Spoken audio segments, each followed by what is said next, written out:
You ever buy a house thinking you've finally escaped the madness? Just you, your coffee, and your beautiful cherry red Tesla in the driveway, only to realize you've moved straight into a suburban twilight zone? I hadn't even unpacked my espresso machine when Karen Gribble showed up. She's the HOA president of Marigold Meadows, or as she likes to call herself, the architect of aesthetic harmony. She handed me a welcome basket with expired coupons, a pamphlet on hedge etiquette, and this little folded note that said, "Residents are encouraged to drive environmentally appropriate vehicles, non-evokes preferred."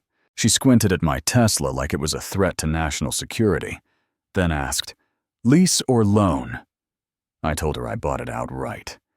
She gave me that smile, like she'd just watched a toddler say he's going to the moon. And I should have known then.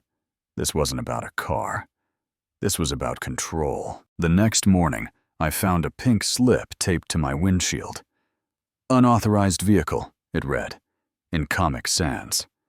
Apparently, my Tesla did not align with the community's aesthetic matrix. I laughed. That was mistake number one. Karen doesn't do humor. By day 3, my mailbox was full of citations. My front door was 3 Pantone shades too red. My driveway encouraged runoff. And my favorite, my Tesla emitted electromagnetic signals that could disrupt HOA radio frequencies. I showed up to the next HOA meeting, which felt more like a seance than a community gathering. Karen stood at the podium in her pastel pantsuit, flanked by her sidekicks, Todd, who ran the neighborhood drone patrol, and Marlene, who had the energy of a frowning statue. Karen ran a slideshow called "How EVs Are Changing the Suburban Soul." First slide, my Tesla. Second slide, literal flames. "It starts with Teslas," she warned, "and ends with goats in the cul-de-sac." I asked her how she made that leap. Todd called me combative. And just when I thought it couldn't get any crazier, I came home one day and my Tesla was gone. Not stolen, not towed, just gone. Karen, standing on her lawn with a smoothie in hand, smiled like she'd just solved global warming. Turns out, she had impounded it for community safety because, and I quote, "children were tempted to touch it." The cops found it in her garage. She actually made a fake Craigslist ad, claimed she thought it was the one from the listing, and said, "Could have been a mix-up." I looked at the officer, who deadpanned, "Ma'am, you expect us to believe you accidentally kidnapped a Tesla?" Karen clutched her HOA badge like it had divine power. "As president," she said, "I have the right to secure rogue vehicles." "Ma'am," the cop replied, "that's not a thing." Most people would back off after that. Karen doubled down, sent me a new HOA addendum in a leather binder that smelled like lavender and dictatorship. It said all vehicles with non-neutral emotional design must park at least 27 feet from the street. She showed up on my property with a measuring tape, completely uninvited, saying it was for neighborhood harmony. My neighbors started whispering. Rick from 2 doors down said she once cited him for wind chimes. "Too liberal sounding," she claimed. But no one dared stand up to her until the drone appeared. At first I thought it was a hobbyist, just a tiny mechanical wasp hovering over my backyard fence. Then it dropped low, turned with freaky precision, and locked onto my Tesla. Every single day at exactly 3:12 p.m., it returned. I confronted her at the next HOA meeting. Karen didn't even deny it, just clicked a remote and dropped a little flag on the table. Fence paint fading. The room gasped like someone had insulted a golden retriever. I'd had enough. Went to the county zoning office. The clerk laughed so hard he spilled his coffee. "She can't enforce that. If she's spying on you, that's harassment." I hired a lawyer, Dan, Guy had been sued by an HOA once for planting zucchini. His motto? You don't negotiate with HOA messiahs, you outpaper them.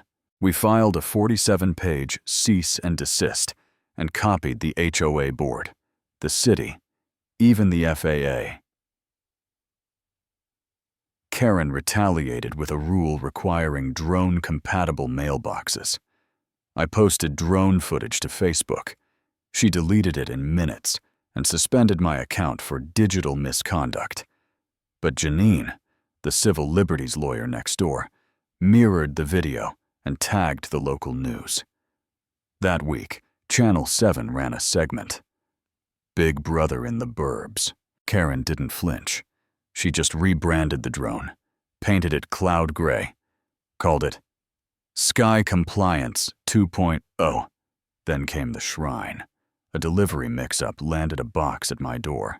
Die-cast Tesla model, same color as mine, mounted on a mahogany base that read, Future Trophy.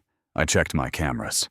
Every night at 1:17 a.m., Karen would walk slow loops around my Tesla, whispering to it in a satin robe. One night, she even stroked the mirror. A sticky note on my windshield said, You don't care for her properly. And then she did it. Filed a title claim at the DMV. Said she'd loaned the car to a friend. The VIN she listed?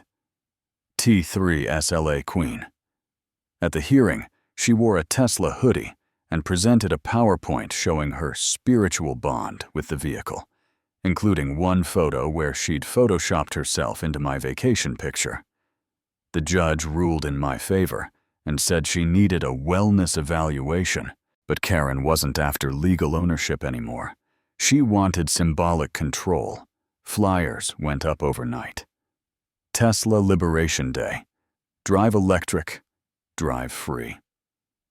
It listed my address. A half-dozen people showed up chanting, Let her go. Karen wore a flowing scarf and burned incense in my driveway. Cops arrived. One said, Ma'am, this is not a cult site.